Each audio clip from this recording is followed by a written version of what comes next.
To say I miss you is an understatement. I honestly felt disconnected from the world for a good little minute. I'm doing a life update because so much has happened and I'm like, oh my gosh, I have to talk to you guys. I'm losing my mind. I thought about quitting my job already and I just really started. So let's get into all the changes. Number one change, the biggest change, I'm working. And I'm not only just working, I'm working full-time, 7 days a week. Sometimes I'm pulling all-nighters. It's getting a little insane. So I applied for VIP Kid, got the job, and I heard that the booking, you know, for me to get booked will be a little slow, especially because I got hired during summertime and everybody, you know, mostly all the kids were, you know, just enjoying their time. So I was like, okay, that's fine. In the meantime, I applied for a whole nother job where they give you a set schedule. You don't really have to sell yourself. The parents don't book you. They actually recommend you to the parents and then they see kind of if you're a good match. So for Data ABC, the second company, they actually give you the students. So I started working for Data immediately and I was fully booked and I already got regular students, everything like that. So it went really quickly for me and I loved every moment of it.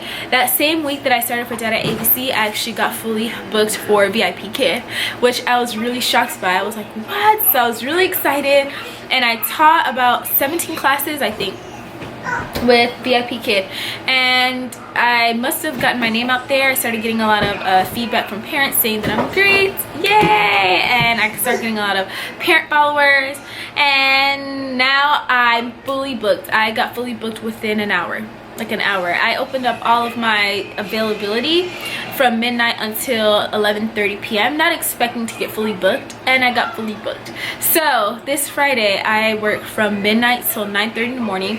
I sleep a little bit only to wake up again and teach from 8 p.m. until 11:30 p.m. take a little break, and then I work from 1:30 in the morning Saturday until 9:30 a.m. sleep a little bit, and the same thing at night I work, and then I wake up early Sunday morning work, and then I have my steady job on the weekdays. I think I pushed myself to my absolute limit, and honestly health is so important and I wasn't even considering that. I was like, oh my gosh, I'm getting booked, oh my gosh. I was getting booked like back to back in seconds. Last week I pulled an all-nighter. It was rough on my body. This time I'm like, well, it won't happen again, and now it's even worse. I'm working from literally like the whole 24 hours, Friday, Saturday, and then Sunday. So I don't even know how that's gonna go. I've never taught from like 12:30 till 9:30 in the morning, and it's straight through. There's no breaks in between. So yeah, I'm preparing myself mentally. It's gonna be a lot on my body, and then I do sleep a little bit Friday, but only to do it again at night going into Saturday. So wish me luck. That's the first update. The second update is 2 days ago. Today's Wednesday, I believe. Today's Wednesday, so Monday or Sunday actually, I ordered Chinese food. Didn't feel like cooking because I was exhausted from work. I bit into a hard lo mein noodle and it cracked my filling, and from that point on I had excruciating, I'm talking about excruciating teeth pain. It was worse than having a C-section. My whole face, half of it was swollen. My eye, my ear was like throbbing, as well as my gum. I was crying nonstop because I had no patience. I'm over here teaching and air was getting into my tooth, making the pain even worse. I had no patience for my kids. They were like crying and I was just like, stop crying. I mean, it was a horrible. Yesterday I went to the dentist because I could not take the pain anymore. I'm like, I gotta go to the dentist. I gotta find a way to get to the dentist. So I go, they look at my tooth, they're like, ooh, yeah, your infection's spreading. So what ended up happening was I had whoever did my filling years ago put a filling cap over a cavity. They probably didn't see the cavity because it was so small at the time, but they put the filling over the cavity. Over the years the cavity grew, but it was covered by the filling. And so when I bit into the lo mein noodle, the filling kind of broke, caved in, and all of that trapped food and trapped cavity, because it already grew, all that pain just hit me full force, and it was a nightmare. I couldn't sleep. The pain woke me up from sleeping. I couldn't eat. I was taking so much medication, which wasn't even good because I am breastfeeding, but the pain was so intolerable that I was taking what was I taking? Just a whole bunch of just stuff. I was putting Tylenol or Advil gel on my tooth because I heard that helps. Didn't take away the pain. I mean, nothing worked, and I was in tears. It was that bad. So when I went to the dentist, I found out that the infection was not only below my teeth, but it was like all here as well, which is why my pain was like affecting my ear. I was having headaches. My eye was hurting. I mean, it was horrible. And then I talked through it and still had a lot of energy. So with all the talking and having the air go in, it made it even worse. So they told me that I had to have a root canal. They wanted to save my tooth because it's kind of close to my bottom teeth here. I needed to eat, so they didn't want to just extract it. The root canal would cost over $2,000 because the tooth is so badly infected and it's in a dangerous spot. They actually recommended that I go to a specialist. They didn't even know if they could reach the tooth. So I'm like, well, listen, I don't have $2,000 to pay you right now for this, but I can't live with this pain another day. Like, it's that bad. Can I have some prescription? Can I do something? So they told me they have some strong medication to give me. Unfortunately though, I'm breastfeeding and I was like, oh gosh, I can't do it. So she's like, well, there's another option, but it's gonna cost you. And I'm like, well, how much is it gonna cost? She goes, over $300. And so I was like, okay, I'll do that option. So I paid a little over $300 for them to remove the cap and scrape out as much infection as possible, so the pain wouldn't be as bad. So they took out a lot of the infection, which, let me tell you, the infection smelled terrible. The infection smelled horrid because of all that chat food for probably years, because the pain that I experienced, it wasn't an overnight thing.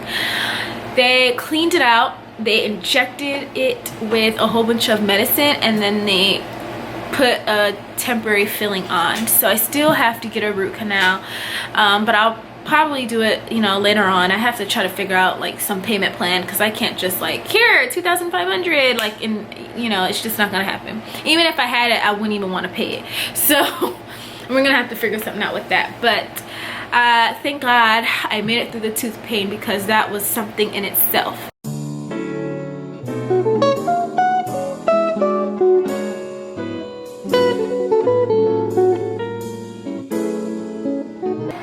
Update. I have been dealing with family issues. Well, not like that, but my some family members aren't doing too well. Cancer is taking over, let me just say that. So it's been really hard on me, a little mentally, and without even realizing it, I've been stressing out and grinding my teeth, which is another issue that I've been trying to like stop. I think I should get a mouth guard, but the dentist told me my teeth are like going really down and stuff. Like, I'm grinding really bad and I don't even realize it. So I guess that's how I've been dealing with everything kind of going on right now. So that's pretty much that. I realized though that I need my YouTube. Like, I can't just do just straight work like that. It's not, I mean, it's fun. It's a job. It's fun. But when you're like this all day, hello, like if you do that 24/7, you could burn yourself out really quick. And I realized that I was burning myself out really quick, because I'm over here like, hello, okay, next class, how are you, next class, do you know what this is, next class. Good. I mean, back to back. I would sleep and wake up and do it all over, sleep and wake up and do it all over, sleep and, I mean, it was getting overwhelming. So I'm enjoying it now. What I did was I work from 5 to 9 Monday through Thursday, and then after 9 in the morning I just relax with my kids and I just enjoy my time with my kids, and I try to take a nap here and there if I can. Usually it doesn't happen, but I used to work from 5 to 9 and then again at 8 p.m. until 11:30 p.m. and then wake up early. I can't do it twice a day because it's just killing me. Friday, Saturday, Sunday, like I said for the millionth time, I have to do this 24-hour shift, and I honestly don't know how I'm gonna do it. I'm nervous. I think I should have worked myself up to it, but I'm pretty confident in myself, and I think I'm just gonna try to have fun with it and film the whole experience. So those were my updates for you guys. I'm gonna try to come back better and stronger. Kids, what are you doing, kids? What are you guys doing? What are you doing? So that was my update. I apologize for the way that I look and everything. I got off like not too long ago, and I'm like, listen, I don't even have energy to put myself together anymore. Okay, this is the best that I could do. As long as the kids are dressed, then we're good. But expect some videos coming up. I'm gonna film another one for Cadulthood on the job that I just heard about, the stay-at-home job, if you guys are interested. And until then, expect more vlogs. I'd love to hear your thoughts down below. And also, I'm a little late with replying to all your comments. You know, I love to reply, but because of the crazy schedule and stuff, it's been hard. But be patient with me. I'll be back, okay? Bye, guys.